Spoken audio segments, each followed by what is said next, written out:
बताइए क्या हालात बना दिए बिहार के। छात्र अपने अधिकारों की बात मांगने जाते हैं तो मुख्यमंत्री लाठी चलाते हैं, शिक्षक जाते हैं तो लाठी चलाते हैं, अभ्यर्थी जाते हैं तो लाठी चलाते हैं, बासी समाज के लोग जाते हैं तो लाठी चलाते हैं, दलित पिछड़ा कोई भी वर्ग के लोग जब जिसने अपने अधिकार की बात की सबके ऊपर लाठी चलाने का काम।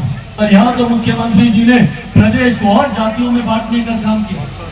दलित को महादलित, पिछड़ा को अति पिछड़ा, कभी अगड़ा, कभी पिछड़ा, कभी लव, कभी कुछ, कभी कोरी, कभी कुर्मी। शिक्षक आज क्यों सड़क पर है? क्योंकि इन्होंने डोमिसाइल नीति हटा दी। ये कहते हैं भैया आपको नहीं, बाहर से आए हुए लोगों को हम लोग बिहार में रोजगार देंगे। इस गठबंधन में रहे, उस गठबंधन में रहे, मुख्यमंत्री कैसे बने रहे, सिर्फ कुर्सी की चिंता मुख्यमंत्री नीतीश कुमार जी को सता। मुख्यमंत्री तो स्वयं कहते हैं भैया कि बिहार में उद्योग नहीं खुल सकते, बिहार के भूगोल को दोष देते हैं। जानते हैं ना आप लोग क्या बोले थे कि बिहार का भूगोल ऐसा है कि बिहार में उद्योग नहीं खुल सकता। मुख्यमंत्री जी खोट बिहार के भूगोल में नहीं है, खोट मुख्यमंत्री जी की नीयत में है। वो चाहते नहीं कि बिहार में। नमस्कार, आप लाइव बिहार देख रहे हैं। मैं हूं राजमोहन तिवारी।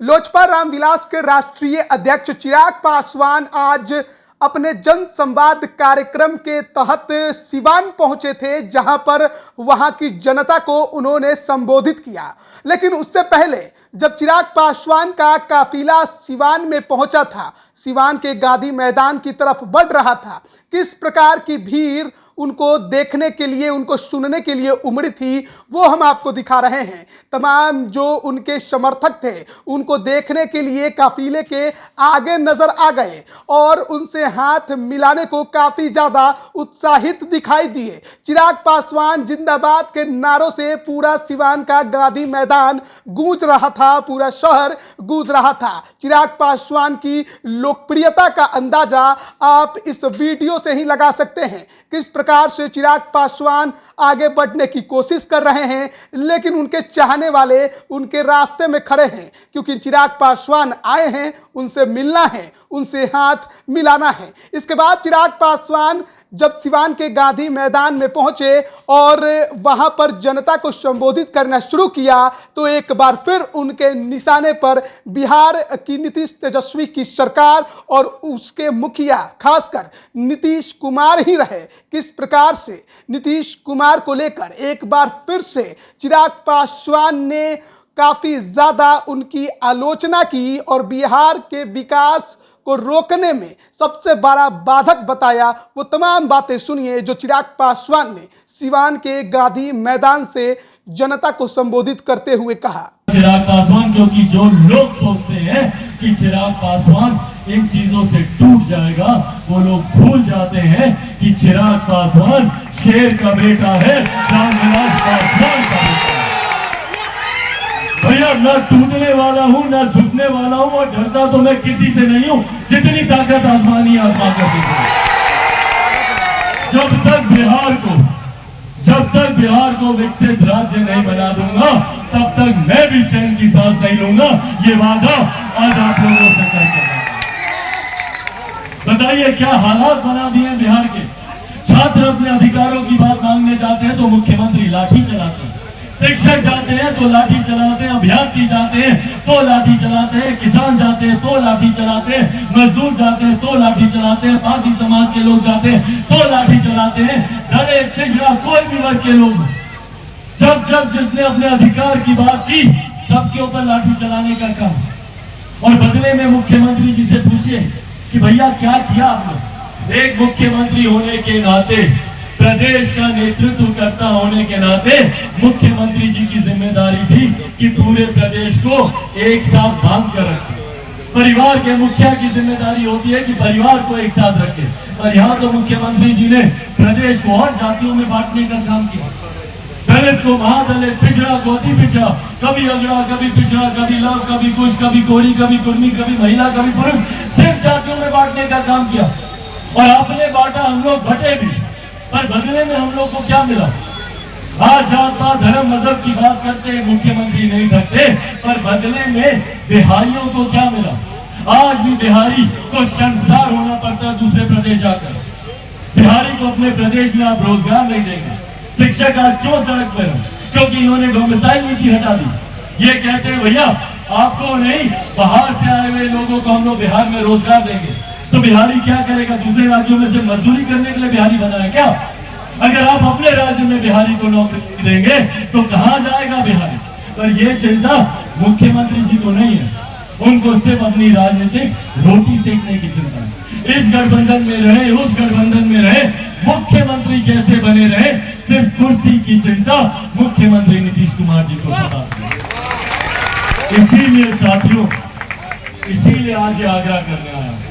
ये समय भी बीत गया तो फिर 5 साल तक हम लोग अधर में लटके रहेंगे। चुनावी वर्ष जरूरी है ऐसे नेताओं को चुनना, ऐसे राजनीतिक दलों को चुनना जो सही मायनों में आपके हक की बात करें, आपके अधिकारों की बात करें, बिहार के सम्मान की बात करें, बिहारियों के सम्मान की बात करें। उन लोगों को आगे लाने की जरूरत है। मेरे नेता, मेरे पिता ने अपने जीवन के अंतिम क्षणों में बिहार फर्स्ट और बिहारी फर्स्ट जो एक विकसित बिहार की नींव है उसका वो निर्माण कर देगा। मैं चाहता हूं कि आप सबका साथ मिलें ताकि बिहार फर्स्ट, बिहारी फर्स्ट को हम लोग धरातल पर लागू करा सकें। भैया जब तक बिहार फर्स्ट, बिहारी फर्स्ट लागू नहीं होगा, बिहार में कोई उद्योग नीति नहीं आने वाली। मुख्यमंत्री तो स्वयं कहते हैं भैया कि बिहार में उद्योग नहीं खुल सकते, बिहार के भूगोल को दोष देते हैं। जानते हैं ना आप लोग क्या बोले थे कि बिहार का भूगोल ऐसा है कि बिहार में उद्योग नहीं खुल सकता। मुख्यमंत्री जी, खोट बिहार के भूगोल में नहीं है, खोट मुख्यमंत्री जी की नीयत में है। वो चाहते ही नहीं है कि बिहार में, वो चाहते ही नहीं है कि बिहार में रोजगार मिले, वो चाहते ही नहीं है कि बिहार का युवा पढ़ लिख जाए, क्योंकि अगर बिहारी युवा पढ़ लिख गया तो वो भी वैसे ही सवाल करेगा जैसे आज चिराग पासवान मुख्यमंत्री जी से सवाल पूछते। इसीलिए साथियों ये आग्रह करने आया हूं, मैं अपनी तरफ से एक ईमानदार प्रयास कर रहा हूं और जात पात धर्म मजहब सबसे उठकर 13 करोड़ बिहारियों को आगे लेकर जाने का मैं प्रयास कर रहा हूं। और हकीकत है जात पात धर्म मजहब से उठकर अगर पूरे हिंदुस्तान में कोई एक फर्क है, कोई एक भेद है तो वो सिर्फ इतना कि एक अमीर जो अमीर होता जा रहा है, दूसरा गरीब जो गरीब होता जा रहा है। तो अभी आपने सुना चिराग पासवान को लोजपा रामविलास के राष्ट्रीय अध्यक्ष वहां पर जनता को संबोधित कर रहे थे। जनसंवाद कार्यक्रम जो कि चिराग पासवान लगातार हर जिले में कर रहे हैं, वहां की जनता से रूबरू होकर बिहार के विकास को लेकर अपनी बात रख रहे हैं, बिहार फर्स्ट, बिहारी फर्स्ट को लेकर अपनी बात रख रहे हैं। नीतीश कुमार पर लगातार हमला करते रहते हैं। नीतीश कुमार बिहार के विकास में बाधक हैं, उनके वजह से बिहार का विकास रुक गया है, विजन लेस हो गए हैं। ये तमाम बातें चिराग पासवान लगातार हर अपने जनसंवाद कार्यक्रम में कहते नजर आते हैं। लेकिन सिवान गए थे तो चर्चा सबसे ज़्यादा है, क्योंकि वहाँ पर पूर्व सांसद दिवंगत शहाबुद्दीन की पत्नी आरजेडी की पूर्व प्रत्याशी सिवान लोकसभा की हिना साहब से भी उन्होंने मुलाकात की, उनके बेटे ओसामा साहब से भी वो मिले। और ये सबसे ज़्यादा सियासी गलियारों में अब चर्चा का विषय भी बना हुआ है, क्योंकि राजद में अनदेखी होने के बाद हिना साहब की जो नज़दीकियां हैं वो अब चिराग पासवान से ज़्यादा दिखाई देती हैं। ऐसे में कई तरह के सियासी चर्चाएं जरूर चल रहे हैं, लेकिन सिवान में जनसंवाद कार्यक्रम चिराग पासवान का और एक बार फिर निशाने पर बिहार के मुख्यमंत्री नीतीश कुमार थे। बने रहिए लाइव बिहार के साथ। आप सभी का बहुत बहुत धन्यवाद। लाइव बिहार YouTube पर सब्सक्राइब और Facebook पर लाइक जरूर करें।